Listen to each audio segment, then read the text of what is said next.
So I lived in New York for 15 years. First, I was in Queens. Then I moved to the Upper West Side. It's like I got some money.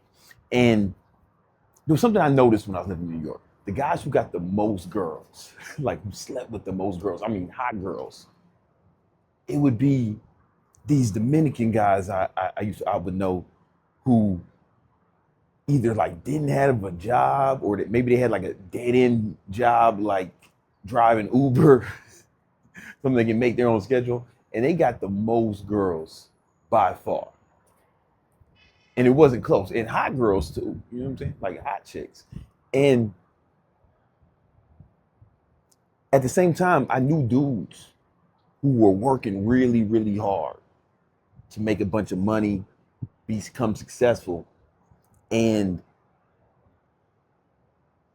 a big motivation for a lot of these guys was to get girls, right? Because they figured if they had enough money, they can like have freedom to do all the stuff and resources and whatever to get girls, right? That's a big motivation for a lot of guys.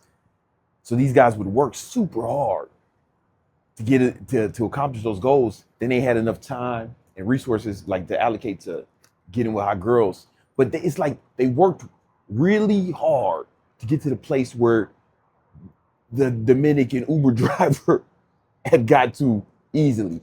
You know what I'm saying? Like they had to climb a mountain for years to get to a place that the Dominican dude just had to step into. And here's why that story is going to make sense.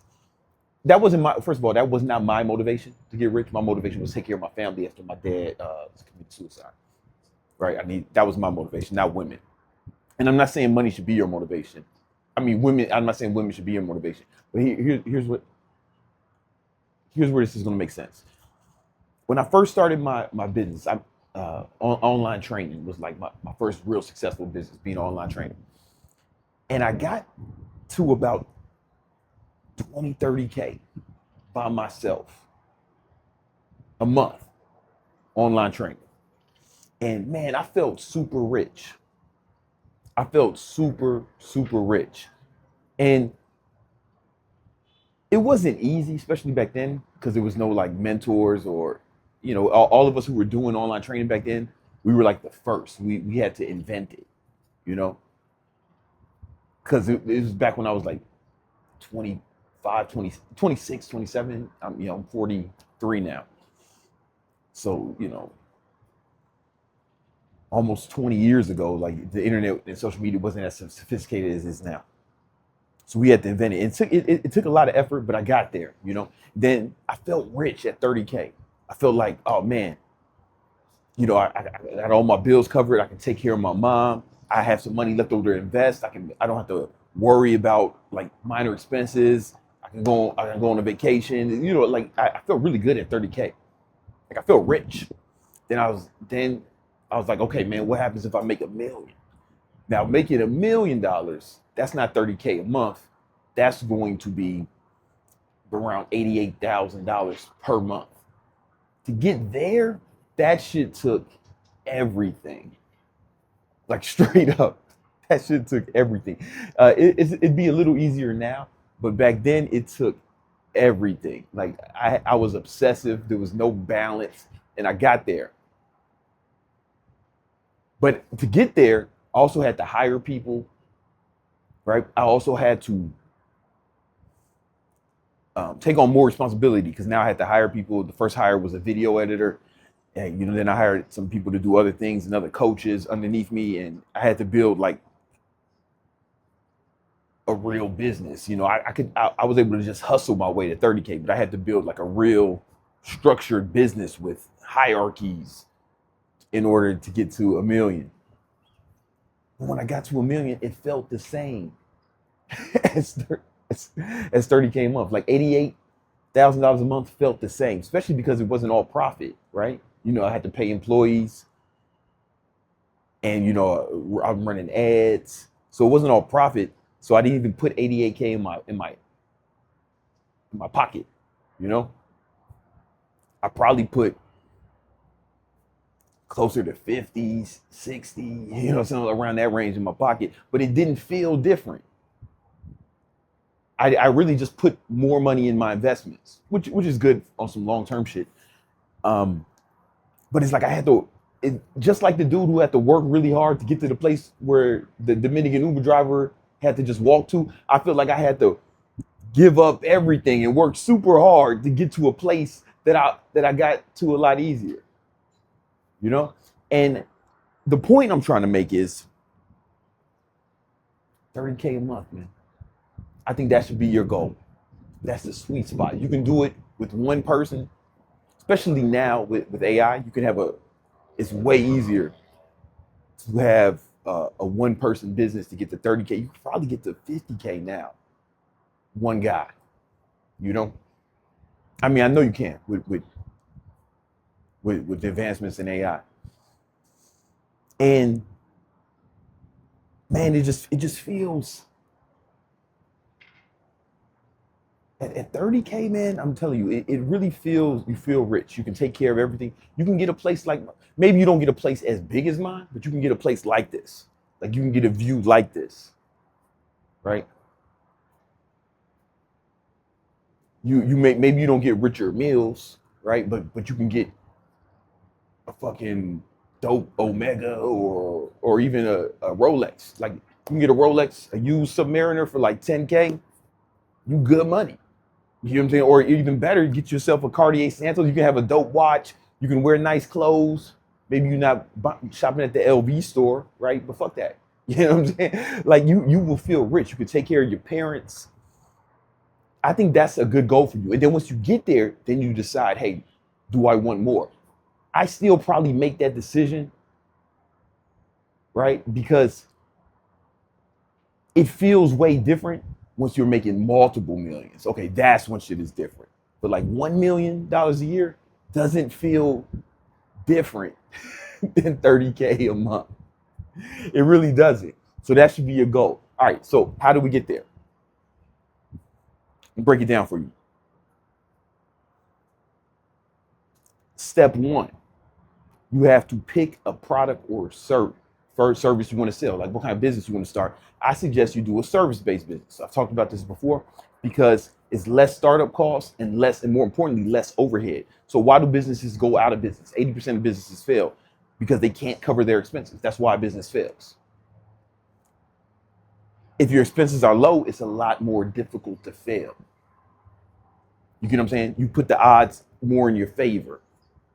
So service-based business could be anything. It could be running ads for people. That's what my boy Jeremy does. And he's like my richest friend. Like he runs ads for people. He's so good at it. He gets a percentage of revenue, right? So he'll like get people to $1 million a month running ads. And then he gets 10% of that. You know what I'm saying? So $100,000 a month per client. He has multiple clients. He's helped get to $1 million per month, right? So he's like one of my richest friends, right? You can also do, but again, he's an expert. He's been doing this shit for like 20 years almost, right? Or 15 years. You can also do, you can do people's taxes. You can do video editing, data analytics. There's all types of stuff you can do as a service-based business. You can clean people's pools, right? Landscaping, any sort of service. Well, I made my first $1 million as an online trainer, help people get in great shape online. It fit with, even though I had to work really hard, I didn't mind it because I love fitness and I love helping people accomplish their goals. So it didn't feel, even though I worked really hard, it didn't feel like work. If I had to do one of these other jobs, it would be more drudgery because it's not my calling. Like my calling is being a coach. Hey, if you want to, before I get into the next steps, if you want to learn how to become an online trainer, I'm doing a live training on Wednesday it's going to be on Sunday, March 1st at 2 p.m. where I'm going to break down exactly how to use AI to become an online trainer, build your online training business. Whether you have one or not, you don't need a lot of experience. It's going to show you how to do it, even if you don't have a lot of experience, even if you're not certified, even if you don't have a big following. I'm going to show you how to grow your following with AI. I'm going to show you how to use AI to get more sales and more leads, and I'm gonna show you how to use AI to actually train your clients so they get great results, and you can take on more clients without having to spend as much time. The link's in the description. Sign up now. Anyway, service-based business. That's step one. Step two is to get as good as you can at providing that service. So what does that mean? That's going to mean, reading. You might need to read some books on it. You might need to take some classes, take some courses. Depending on what you're doing, you might have to go to school, right? Getting the easiest way to do is get a mentor. That's the one that's guaranteed to work. Because you got to think about it, man. Think about like Star Wars. Luke, he was special. He had the gift. He had the fucking space magic. He was nice with the space magic, but he still wasn't good enough to go fuck with Darth Vader and the Empire. So he had to go get a mentor. First he had Obi-Wan, right? Obi-Wan's like, nah, you need to go change this little green motherfucker. Old Yoda, And he goes trains with old Yoda in the swamp or some shit, and old Yoda teaches him how to use the space magic. Now, because he had a mentor, he had training, he was able to harness the space magic better. Boom, next thing you know, he kills his dad, fucks his sister, saves the universe. Right? So mentors is like the best way to learn. It's legit the best way to learn. I remember when I was learning guitar, I was like, all right, I'll just figure it out on YouTube. I played instruments before. I know what I'm doing. I already played keyboard and I played drums. So like, guitar, I'll be able to figure this out. And I made some progress with YouTube videos. I bought like books and I made progress, but I felt stupid after 1 month of getting the actual guitar teacher and training with him every week. I felt stupid for waiting so long because I made more progress that first month than I did the whole like year prior to that, because I had a mentor. So mentors really speed it up. But if you can't afford that, YouTube, books, courses, classes, on whatever your thing is. Again, if you want to be an online trainer, I'm doing a free live training where I'll show you how on March 1st, 2 p.m. Hit the link in the description. But learn as much as you can about it. Like study it, be obsessive, and get really good. And once you feel like you're proficient enough to get started, or you've consumed enough material to get started, now you have to put it into practice. So what you're going to do is you're going to find some people that you can do it for free, that you can provide your service for free. So if let's say vibe coding websites or apps, that's going to be your thing. You find some people who you can make free apps. You're going to say, hey, I'll make you this free app in exchange for a testimonial, or I'll make you this website in exchange for a testimonial, right? Or that's one thing I do. I teach my students how to do. Well, I teach how to grow their online fitness business. We call it the testimonial harvest. First thing you need to do is find around 5 fat boys that you can train for free. Get them amazing results, and then now you got credibility because you got testimonials from the fat asses, right? And who you made regular. You took them from fat to regular. Now they're in good shape. So help somebody for like a month or however long it takes for you to get 5 good testimonials, right? Then the next step is now you start marketing that shit on social media. Initially, you probably don't need to spend ads. You're going to make content about your shit and have like little CTAs, call to actions, for people to learn more. And you flex your testimonials, and then you start getting some paid clients. Oh, and let's go back to the testimonial harvest. A lot of times that's people's first clients, because let's say you help them lose a bunch of weight in a month. And here's a key. If you're an online trainer, here's a tip. Get the fattest motherfuckers you can find, because the fatter you are, the faster you lose weight. And your body doesn't want to hold on to all that body fat. But once you get lean, the leaner you get, the more your body kind of wants to hang on to that body fat, and it's going to fight you. That's why people say, oh man, my fat loss has slowed down. Yeah, that's what's supposed to happen. Like, it's going to be rapid at first if you're super fat, and then as you get leaner, it slows down. Anyway, get the fattest motherfuckers you can find, because you can help them lose like a lot of fat in a month. I once helped a dude lose 75 pounds in 75 days, right? But he was obese. He was like well over 300 pounds, right? Obviously, somebody's lean, you're not going to get those kind of results, right? Anyway, you flex it, and after you help them for a month, you say, hey, if you want to keep doing this, I you can work with me for half off. Boom. And a lot of times that's people's first clients. And it's a super easy sale because you already helped them. So let's say I'm building apps for people. Hey, if you want me to maintain this or manage this for you, here's going to be my retainer, right? Or if you're doing like AI automations for people, hey, if you want me to maintain this shit for you, then this is my retainer. A lot of times, people you do the testimonial for, those can be your first clients, right? And then you keep stepping it up. You just keep stepping up, keep going, keep going, keep going. And once you get into around 5 to 10K a month, then you want to start running ads, right? Well, you're running ads and this Instagram ads, Facebook ads. That's probably where I would concentrate. If you're a local business, you can do local Google ads. Those work well, you know. Yeah, you start running ads, and that will increase the lead flow. And then you just keep doing that till you get to 30K a month. And once you get to 30K a month, man, especially if it's 30K profit, then look at your life and decide if you want to go further. Because between 30K a month and 88K a month, you won't feel different. And your business changes a lot. It's a lot more stressful to get to that level. And I don't think the stress outweighs the benefits. Now, if you take it to like multi-million dollars a month, that's when things feel different. That's when things feel different, right? Like I can do shit now, making multiple millions a month that I couldn't do on 30, right? Like I took my son to Disney World. I flew him and his mom first class to Orlando. I flew first class to Orlando from Miami. Boom, we meet up there. And we got the VIP passes. So we going, not the fast lane shit. Like we're going in front of the line to the front, like no line. And if we want to go on that shit again, we just say, hey man, we doing it again. And we stay on skipping motherfuckers who've been waiting for hours, right? You can do that type of shit with multiple millions and it becomes better, right? Like my son's school costs 20K a year. You can probably do that with 30K depending on what your other budget is, but like I don't have to think about it. You know what I'm saying? I put thousands of dollars in an investment fund just for my son every month. I've been doing that since he was 2. Right? So he's gonna be a multi-millionaire, at 18. And I got him my life insurance.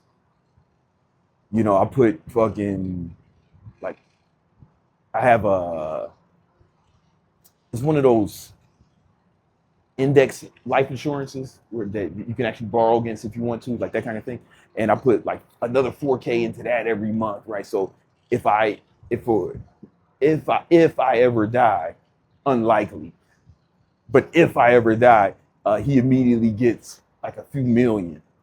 That you can do shit like that. You know what I'm saying? My mom need a new car, just go get it. Right, at millions. So, but that it's kind of that space in between 30K a month and 2 million is almost like a purgatory. After 2 million, shit feels different, right? But in between there is almost like a purgatory where you're working like super hard for the same feelings. But past like 2 million, that's when things feel different and like exponentially different. But other than that, you kind of in a purgatory. So I feel like get the 30K a month and then see if you want to do what it takes to get to 2 million a year. See if that's something that you're willing to do. I think a lot of you guys are going to be super happy at 30K a month, like super happy and super. You can have a bit of balance, right? But if you want $1 million a year, there's not going to be a lot of balance. Like you're going to be super unbalanced. I think a lot of you guys would be happier there. Kind of like the Uber driver. He's kind of happy there. And I wouldn't recommend that long term, like having no job or a dead end job. The fuck bitches, you can do that in your 20s, right? Maybe early 30s. But after that, then bitches are gonna be like, hey nigga, what the fuck? But you get what I'm saying, you get the point. Hope that makes sense. Hey, register for that live training I'm doing on if you want to learn how to grow your online fitness business using AI. All right.